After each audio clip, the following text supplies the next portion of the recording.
bonjour à tous ceux qu'on n'a pas vus. Moi, c'est Alain. Soy Alain. Flore.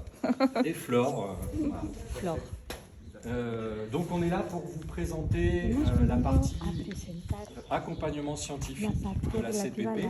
Nous sommes tous membres du GEMNEV, qui est une fédération de laboratoires de recherche. Il y en a plusieurs. Moi, j'appartiens au LAM, Laboratoire des Afriques dans le monde. Raphaël appartient à Prodigue. Mais en fait, quand on sollicite dans le cadre de la CPP des ressources scientifiques, on peut mobiliser ou tenter de mobiliser l'ensemble des chercheurs qui sont dans ces laboratoires. C'est une forme de coopérative, oui. Avant de commencer à vous présenter les 4 piliers en fait, de la démarche d'accompagnement scientifique de la CPP, je vais vous demander de vous lever, s'il vous plaît,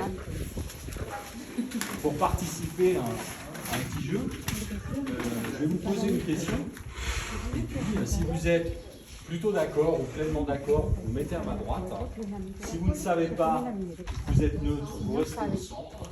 Et si vous êtes plutôt en désaccord, vous opposez à cette affirmation, vous vous mettez de ce côté. Et puis on essaiera d'engager un tout petit dialogue à partir de là. La proposition est la suivante. Est-ce que la science, la production de connaissances scientifiques est indispensable pour connaître la vérité ou produire des vérités. Voilà. Est-ce que la science est indispensable pour la vérité? Tout simplement. Je pourrais raccourcir, est-ce que la science est la vérité? Mais c'est un peu brutal. Et là, ça ne permet pas de dispatcher les avis. Donc, en fonction de votre opinion sur cette affirmation du lien entre science et vérité, si vous êtes d'accord avec ce que j'ai dit, vous vous mettez à ma droite. Si vous ne savez pas, vous restez ici.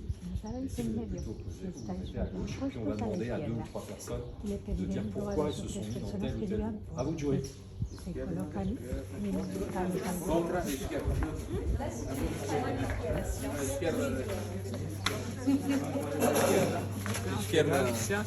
À gauche, La base, c'est ceux qui se... Sont pas d'accord. Voilà, pas d'accord. Ici, d'accord. Ici, d'accord.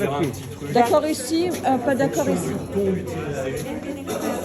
En fonction de la tournure de la phrase, les orientations ne sont pas les mêmes. On va commencer par ceux qui sont plutôt opposés à cette proposition science égale vérité ou science approche la vérité. Qui veut expliquer son choix? 2 personnes. Non, c'est pas pareil, mais je suis obligé de faire de la nuance. Oui, allez-y. Sinon, tout le monde était là-bas. Bon, les vérités scientifiques ne prennent pas en compte toute la vérité. Moi, je vais aller sur par exemple, l'exemple de réalité d'ordre spirituel. Ou par exemple, quand quelqu'un confie sur le plan spirituel que ceci est vrai, la science ne peut pas le traiter. On ne peut pas dire aussi pour autant que ce que la personne affirme, qu'il soit d'ordre spirituel, est fausse. Ok, une autre expression, rapidement. Allez. Yo concuerdo con Kant, que dice que el hombre se puede preguntar sobre aquello que se puede responder. Y me parece que es importante el papel de la ciencia, pero en un nuevo diálogo epistémico con otro tipo de saberes indígenas, periféricos, pero también con sensibilidades, afectos, percepciones, miradas, memorias, narrativas. Entonces me parece que ese sería uno de los caminos que se podría seguir. Alors on va passer sur les pour. Donc les pour, c'était la proposition initiale, la démarche scientifique est indispensable à la production d'une vérité. Qui veut s'exprimer? Pourquoi vous êtes mis ici? Ah, c'était pas formulé comme ça, c'est vrai que j'ai fait 3 formulations. Vous nous expliquerez pourquoi vous êtes ici, tout simplement. Allez-y. Je prends l'exemple de l'ADN. Il y a des situations où on n'est pas le père de l'enfant et avec un test ADN, on arrive à découvrir Voilà pourquoi je suis mis là sur Ok. Qui veut compléter? Attention. Voilà, je pense que la science est un élément pour établir la vérité, mais elle ne constitue pas l'essentiel. Donc il faut d'autres approches, d'autres sciences, d'autres connaissances. Voilà, pour voilà. Ok, donc d'autres connaissances. Il n'y a pas que la connaissance scientifique.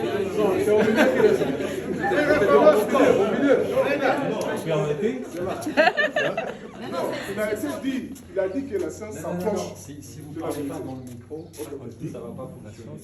C'est moi le maître du micro. Comme j'ai pas été clair. Moi j'ai entendu, je ne sais pas si tout le monde a entendu comme moi, peut-être j'ai entendu de travers, c'est possible, est-ce que la science est la vérité? Ça c'était mon résumé.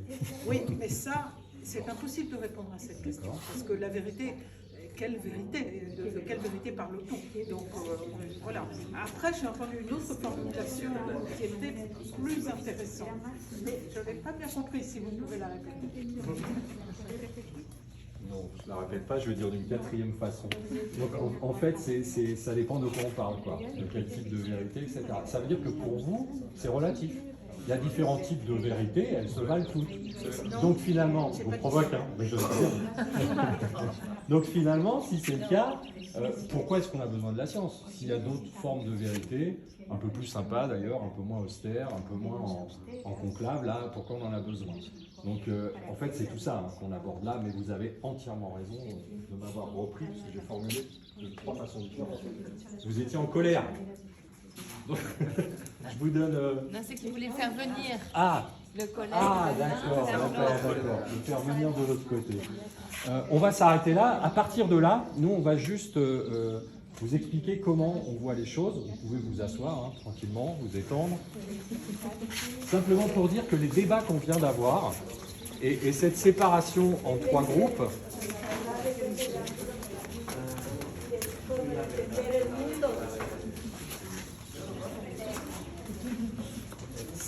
c'est le cœur de ce qu'on appelle la philosophie des sciences, c'est-à-dire que les scientifiques, depuis le départ, s'interrogent et se questionnent en permanence sur ce qu'est une vérité scientifique. Et entre nous, que ce soit au sein des sciences sociales ou au sein des sciences dures, il y a toujours des débats sur ce qu'est la vérité scientifique. Alors, on peut peut-être s'accorder, et c'est l'esprit en fait dans lequel nous on travaille, sur le fait qu'une vérité scientifique, ce n'est pas une opinion, ça ne veut pas dire que c'est supérieur ou inférieur, c'est simplement de nature différente à une opinion. Et cette différence, elle dépend simplement de la façon dont on produit cette vérité. Donc tous ceux qui pensent qu'il y a plusieurs formes de vérité, bien évidemment, vous avez évoqué la dimension spirituelle, on ne va pas demander à la science, quoique ça existe, de produire une vérité définitive sur une croyance, ça n'aurait pas de sens. Et donc ce qui nous regroupe et qui nous spécifie, c'est la méthode scientifique, ou plus exactement les méthodes scientifiques, puisqu'il y en a plusieurs. Et parmi ces méthodes qui sont qualifiées de scientifiques, nous, celles qu'on mobilise pour la CPP, c'est une approche plutôt de recherche-action. On l'a dit hier sur l'évaluation relationnelle, et on le redit aujourd'hui pour l'ensemble des blocs, je sais pas comment dire, des axes, des piliers qu'on va vous présenter et qui constituent, il y en a 4 en fait, l'accompagnement scientifique de la CPP. Donc la vérité scientifique, c'est pas une opinion, ça dépend d'une méthode, et cette méthode en fait, elle est validée, garantie par ce qu'on appelle les pairs, c'est-à-dire d'autres scientifiques. Et c'est la raison, une des premières raisons pour laquelle on a décidé de former un comité scientifique dans le cadre de la CPP qui va à la fois donner un avis sur la rigueur scientifique de ce qui sera fait du point de vue de la science, hein, pas de l'action. Et puis on va aussi mobiliser, parce qu'on a décidé de regrouper des personnes très visibles à l'échelle internationale et sur les questions de transition, ce comité scientifique nous aidera aussi à porter le plaidoyer quand on sera rendu à ce niveau-là de notre démarche. Mais il n'y a pas que le comité scientifique, et je laisse Raphaël présenter les 4 piliers dont on a pensé cet accompagnement, enfin ce qu'on a appelé l'accompagnement scientifique en 4 piliers, branches. Et avec cette idée, tout à l'heure, tu as dit, voilà, la vérité scientifique est une chose parmi d'autres, n'est pas une opinion.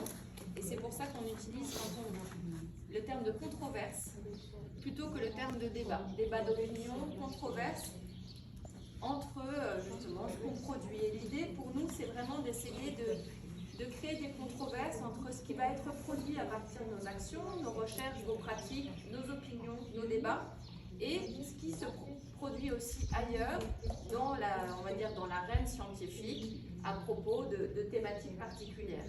Donc le premier pilier de cet accompagnement, et il va être basé avec ces réflexions du conseil scientifique et aussi une animation sur cette discussion où on met ses savoirs à égalité et on discute ensemble et on va choisir ensemble des thèmes particuliers. Alors on a un peu triché parce que c'était la mise en place de la CPP.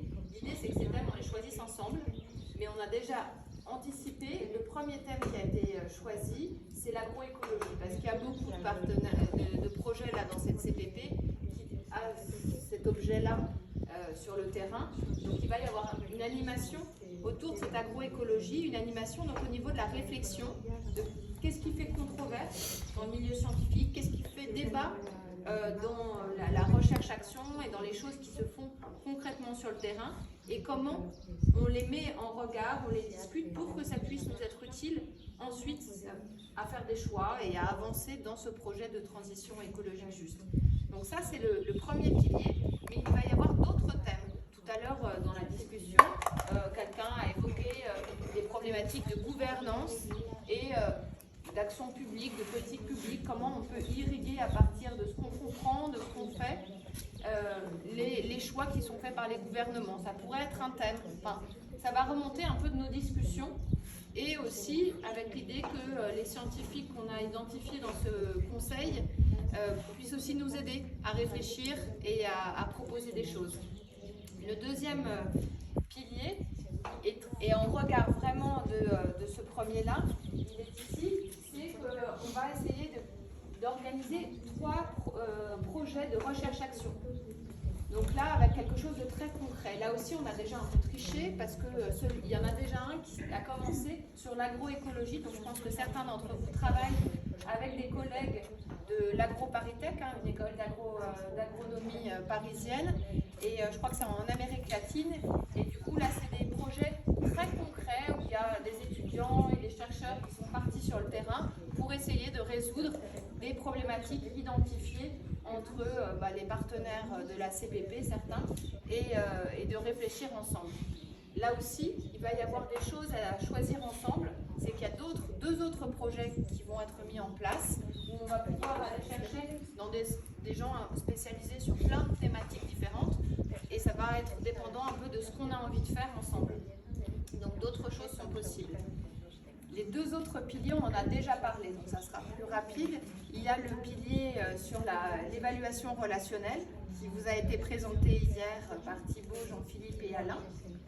Et je crois qu'il y a une proposition d'utiliser le flashcode pour ceux qui n'ont pas répondu, les 18 ou 17 partenaires qui n'ont pas répondu encore, pour participer à ce pilier-là. Et je pense que la présentation était très claire hier, mais vous pouvez leur reposer des questions. Donc il y a un flashcode à prendre pour ceux qui ont envie encore de répondre. Obligé, voilà. Obligé. Voilà, de répondre. Et le 4e pilier de cet accompagnement scientifique, c'est celui de la capitalisation, qui vous sera présenté dans un atelier spécifique. Mais on avait une petite information à faire passer. Oui, c'est Audrey, c'est un problème de vocabulaire en fonction des traductions et des contextes culturels, politiques, géographiques. La capitalisation, ça n'a rien à voir avec le capitalisme. On m'a demandé de le rappeler. C'est simplement, mais c'est ambitieux, une activité d'accumulation et de production et de diffusion de connaissances à partir des pratiques, c'est-à-dire à partir de vos connaissances issues de l'action, en fait. C'est ce qu'on peut appeler aussi une forme de savoir profane, et avec une méthode qui est celle de la capitalisation, on va pouvoir passer de savoir profane à des savoirs dits scientifiques. Oui, il me reste 5 minutes. Il nous reste 5 minutes. Donc vous avez vu quatre propositions complémentaires pour nourrir en fait l'ACPP de ce type de connaissances spécifiques que sont les connaissances scientifiques. Ça ne veut pas dire qu'elles se substituent aux autres, mais ça veut dire qu'on va engager un dialogue. On est même parfois dans ce qu'on appelle maintenant la science participative. C'est pour ça que je rappelle encore une fois le QR code. Dans la science participative, ça ne fonctionne que si les acteurs participent. Donc en l'occurrence, là, pour tous les partenaires, ça serait vraiment super de contribuer au premier petit questionnaire qu'on va enrichir sur l'évaluation rationnelle. Il nous reste 5 minutes. Je ne vais pas vous demander si vous êtes convaincus, ce qu'on a fait avec les autres groupes. Simplement, on peut prendre 2-3 questions avant d'arrêter pour clarifier encore cette démarche qui est en cours de construction. On l'a dit, le comité scientifique, il n'est pas tout à fait en place. Une grosse partie est déjà identifiée. Les gens ont accepté, des hommes et des femmes de différentes disciplines, du Nord et du Sud. Ils nous rejoindront en visio, pour ceux qui le peuvent, à la fin de la semaine pour assister finalement à cette première production de connaissances et d'opinions encore transitoires, et pour s'en saisir et retravailler tout ça au sein du comité scientifique. Est-ce que vous avez des questions auxquelles on va essayer de répondre? Merci beaucoup. Je voudrais juste poser une question.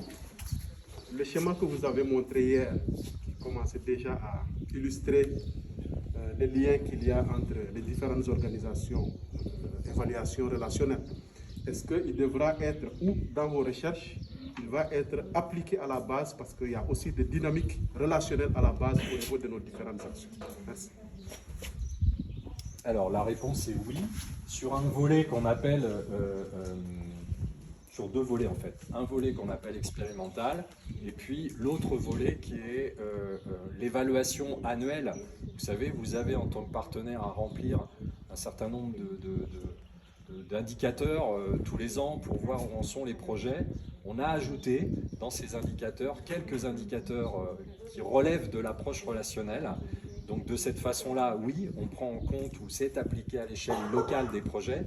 Et puis peut-être ce qui est le plus ambitieux, c'est qu'on va avoir 1 ou 2 projets qu'on appelle expérimentaux, où on va travailler pendant sans doute 3 ans environ à essayer, à produire en fait une méthode plus systématique d'évaluation des relations entre acteurs à l'échelle des projets, donc à l'échelle locale, c'est-à-dire reproduire ce qu'on fait au niveau de l'ensemble de la CPP à l'échelle d'un projet pour qu'on parle d'expérimentation ou d'expérience en fait.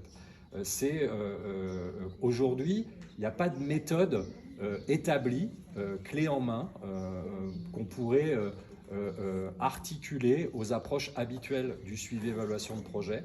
Et on a pour ambition de produire cette méthode à travers ce travail expérimental à la fin des 4 premières années. Donc la réponse est doublement positive.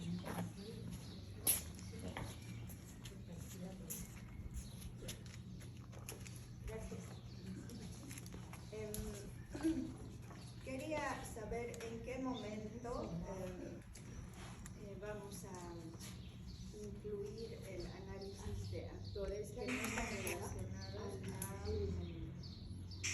nuestro trabajo. Hoy visitando los stands, son diferentes experiencias de modelos de desarrollo alternativos, sostenibles, incluso resistencia ante el extractivismo, la minería, etc. Cuando hacemos este enfoque relacional que ayer nos mostraron, estamos hablando de nosotros, estamos convencidos de la agroecología, convencidos de que hay otra forma de desarrollo posible. Entonces, ¿en qué momento vamos a tomar en cuenta estos factores externos que vienen del régimen, ¿no? del modelo que se impone para la Amazonía, de la extracción en América Latina, etcétera? Porque sí son cosas importantes para garantizar la gobernanza.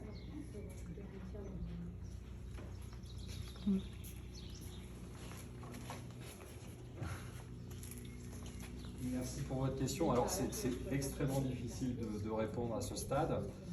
Peut-être qu'on l'a retrouvée, j'en suis même sûr, à travers d'autres questions qui sont venues sur les autres groupes et qui étaient comment on articule en fait, ou comment la recherche peut servir à articuler des bonnes pratiques qui sont évidentes pour vous, hein, qui relèvent de l'agroécologie. Entre parenthèses, on revient sur la question de la vérité. Hein.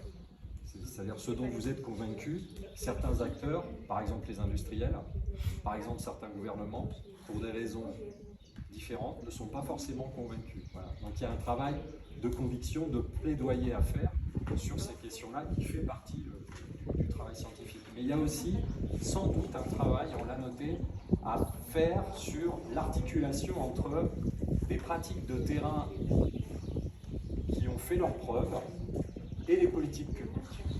Comprendre pourquoi l'articulation ne se fait pas bien, donc peut-être comment elle pourrait se faire mieux pour être positive. Ça pourrait être par exemple le thème d'animation de la deuxième année de la CPP, le lien entre les pratiques locales et les politiques publiques. Donc je réponds comme un chercheur, en fait j'ai pas de réponse, je peux que proposer une méthode pour essayer de construire une réponse ensemble. C'est fini. Merci pour la présentation. En fait, j'ai deux questions qui se regroupent. Il y a beaucoup de questions à ce stade, j'ai bien entendu, d'agroécologie, mais les milieux urbains, qui sont quand même des lieux importants pour la transition écologique juste, sont très peu pris en compte. Qu'est-ce que ça va dire? Est-ce que ça va... Et la deuxième question, elle est un peu liée. Transition écologique juste, elle est fine. Mais pas tellement d'espace. C'est déjà une question que j'ai portée. Et il y a des espaces. Est-ce que la dimension spatiale, et en particulier les différentes échelles d'espace, en fait plutôt, vont être pris en compte dans la recherche ou pas?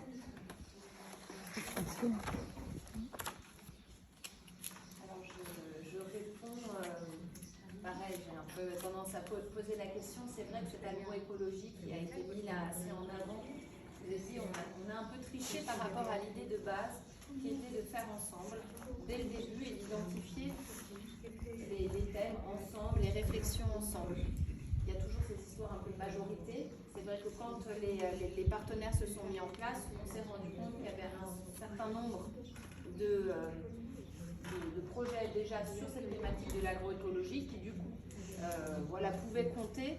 Et il fallait aussi continuer de convaincre, comme en fait la mise en place même du projet.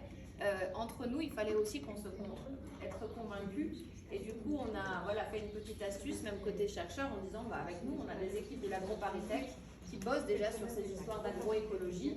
Donc, ça pourrait fonctionner. Et ça permettait aussi de voir comment un premier partenariat science, recherche-action locale pourrait fonctionner. Mais oui, là, l'idée, c'est vraiment d'essayer d'ouvrir et que tout le monde y trouve sa place. Et la question des échelles avait été évoquée tout au début dans la construction de la Convention, comme cette question des politiques publiques.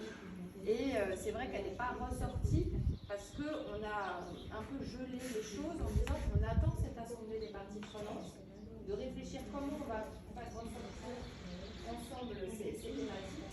La conseil scientifique n'est pas mis en place. Et moi, c'est quelque chose auquel, juste personnellement, je tiens vraiment. Ce côté inductif me touche. Parce que on a vite tendance, j'ai l'impression surtout dans le monde des projets, à faire du top-down, et cette idée de faire ressortir ensemble les thèmes, je ne sais pas trop comment, mais il faut encore qu'on trouve, mais ça me semble très important.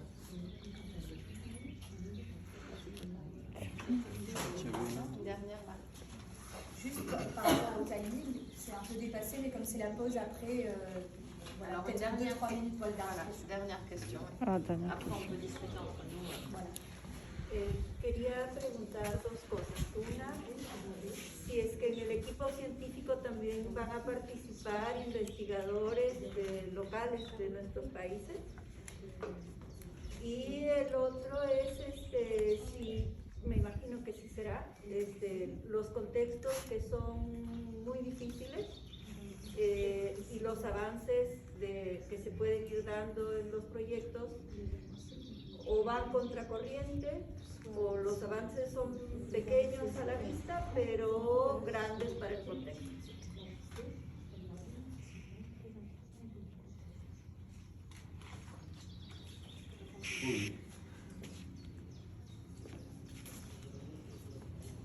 Pour la réponse sur le fait de travailler avec des collègues des universités locales, enfin des chercheurs locaux, oui, en fait, ça c'est quelque chose de très important. Je profitais tout à l'heure de dire, rien qu'Alain et moi, on vous a montré, c'est des laboratoires différents, mais Alain et moi, par exemple, on est payés par l'Institut de recherche pour le développement, c'est un institut public français, dont notre vocation première est faire du partenariat avec nos collègues des universités au Sud. Donc on a déjà cette habitude-là, on a cette obligation-là même en tant que chercheur, et puis c'est vrai aussi dans l'ensemble des laboratoires et de nos collègues, on a cette habitude et cette envie que de travailler avec les collègues des pays où on est, où on échange. Donc on a vraiment...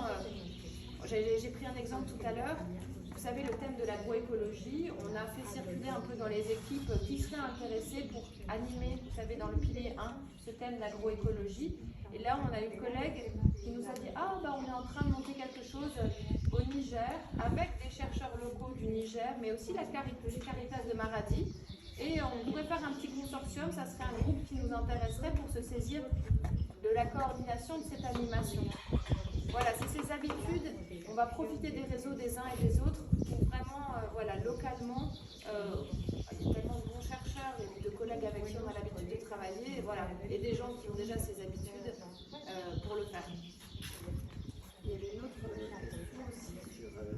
Oui, enfin peut-être une autre forme de réponse, c'est qu'il y a déjà énormément de savoir et de connaissances qui ont été produits à l'échelle locale dans parfois des projets qui sont déjà menés avec des scientifiques locaux, des instituts variés. Peut-être notre travail va consister dans la valorisation de l'existant, c'est aussi le travail de la capitalisation, à faire remonter ces savoirs produits et à les diffuser à la fois au sein de la CCP, mais aussi en dehors de la CPP au moment du plaidoyer. Donc ça fait partie du travail d'animation scientifique. Et puis, on a parlé de l'évaluation relationnelle hier. Il y a une question qui vous a été posée, qui a été posée aux responsables de projet sur les facteurs de blocage. Les facteurs de blocage et les acteurs qui bloquent dans l'avancée des projets. Je ne sais plus comment elle était formulée exactement. Étonnamment, c'est une réponse, puisqu'elle est assez négative dans la déclaration, qui pour l'instant ne récolte pas beaucoup de réponses. Or, ça serait très important dans cette partie suivi et évaluation à l'échelle locale de bien identifier ces acteurs bloquants. Si c'est par exemple, sans les nommer, un préfet, un État décentralisé, une collectivité locale, une institution internationale, ce que vous voulez, si ces acteurs sont identifiés comme des acteurs bloquants, ça nous donnera d'autant plus de force pour présenter dans les résultats la réalité des ruptures, en fait, des facteurs de blocage qui existent sur le terrain. Mais pour ça, j'ai parlé de sciences participatives tout à l'heure, il faut absolument, dans la mesure du possible, que chacun réponde le plus ouvertement possible, de façon la plus transparente possible. Encore une fois, on sait rendre discrètes des réponses, voire les anonymer quand c'est nécessaire pour que ça ne pose pas de problème sur le terrain. En revanche, pour boucler notre discussion, puisqu'on essaie de produire une vérité scientifique, un type de connaissance, il faut absolument qu'on ait accès à toutes ces informations que vous nous faites remonter là. Les petits outils qu'on est en train de créer, ils servent à ça, on va les améliorer, on va les performer, mais s'il vous plaît, participez à ce qui est finalement votre travail de production scientifique. Merci. Merci beaucoup.